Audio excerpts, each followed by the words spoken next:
Michael Jordan's decision to play doomed his legacy in Washington. This was on the morning of the first home game, back in November 2001, when there was still hope for Michael Jordan as a Washington Wizard. And yet he already seemed tired by it all. We stood in an area beneath the stands of what was then called the Mackay Center, myself, a reporter from Japan and a writer from Sports Illustrated. "This is an elite opportunity," shouted a man who watched Jordan to us. But it hardly felt elite. The Wizards had just finished their morning shoot-around. It was cold in the arena, which also houses a hockey team. Jordan shivered. He smiled wanly at the Sports Illustrated writer, a man with whom he was friendly, but whose magazine he hated, for once imploring him to give up his brief baseball career. The man, as a matter of routine, asked Jordan to let him interview him. Jordan, as had become his custom too, declined.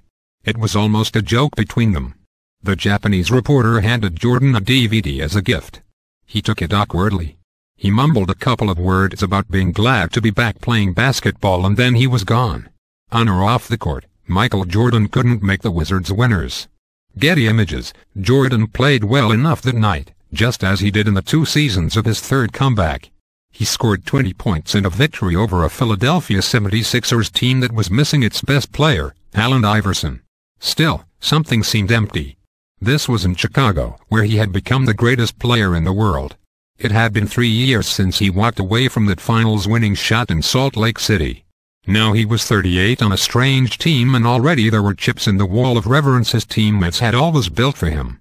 When I asked Wizards guard Richard Hamilton, then in his third NBA season, what he thought about the nickname a national television broadcaster had made up for the team, Michael Jordan and the Jordanaires, he shook his head.